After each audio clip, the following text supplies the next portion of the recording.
आइए अब बात करते हैं कंप्रेसिबिलिटी फैक्टर के बारे में। कंप्रेसिबिलिटी फैक्टर एक रेशियो होता है जो बताता है कि रियल गैस का बिहेवियर आइडियल गैस के बिहेवियर से कितना डेविएट करता है। इसका मतलब है कि प्रेशर और टेम्परेचर की अलग अलग कंडीशंस में रियल गैस का बिहेवियर आइडियल गैस के बिहेवियर से कितना अलग होता है, और साथ ही ये बताता है कि रियल गैस आइडियल गैस के कंपैरिजन में कितनी कंप्रेसिबल है। जैसा कि हमें पता है कि रियल गैसेस में मॉलिक्यूल्स के बीच में इंटरेक्शन होता है, तो साथ ही साथ कंप्रेसिबिलिटी फैक्टर ये भी बताता है कि गैस के मॉलिक्यूल्स के अंदर रियल गैस में कौन सा फोर्स डोमिनेट करता है। क्योंकि रियल गैसेस में म्यूचुअल इंटरेक्शन होता है मॉलिक्यूल्स में, तो वहाँ पे कौन सा फोर्स डोमिनेट कर रहा है ये भी हम कंप्रेसिबिलिटी फैक्टर से बता सकते हैं। मतलब गैस के मॉलिक्यूल्स में रिपल्सिव फोर्स काम कर रहा है या अट्रैक्टिव फोर्स काम कर रहा है, ये भी हम कंप्रेसिबिलिटी फैक्टर से बता सकते हैं। आइडियल गैस का कंसेप्ट एक परफेक्ट गैस का कंसेप्ट होता है, लेकिन हमें पता है कि रियल गैसेस परफेक्ट गैस नहीं होती, तो उनका जो बिहेवियर होता है वो अनप्रिडिक्टेबल होता है। इसीलिए उनका बिहेवियर आइडियल गैस के बिहेवियर को रेफरेंस मान के हम निकालते हैं। Now consider at some value of pressure, temperature and number of mole, ratio of the actual volume of a gas to the volume it would occupy if it were an ideal gas is known as compressibility factor here, which is Z equals to V real or actual volume of a real gas divided by V ideal.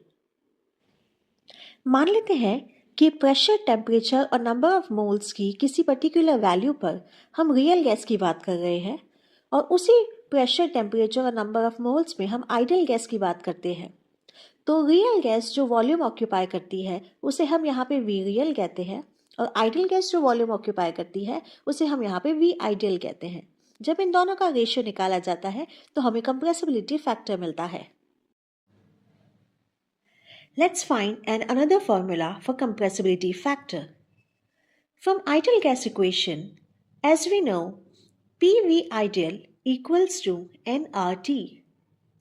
V ideal equals to nRT divided by P.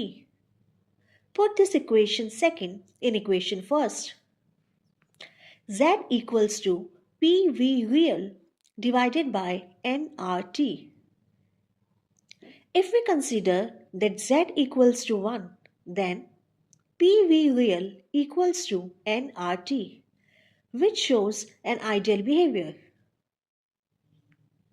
If Z is not equals to 1, then PV real is not equals to nRT, which means Z can either be greater than 1 or less than 1, which shows PV greater than nRT or PV less than nRT.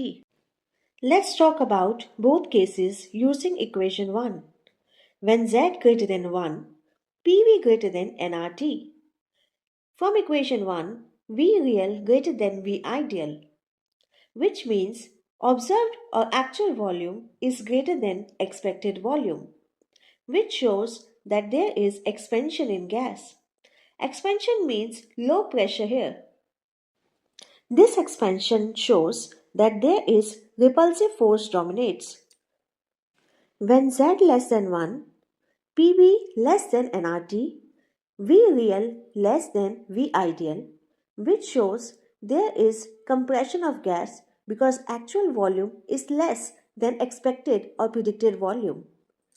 Compression of gas shows high pressure, and this is because attractive force dominates here.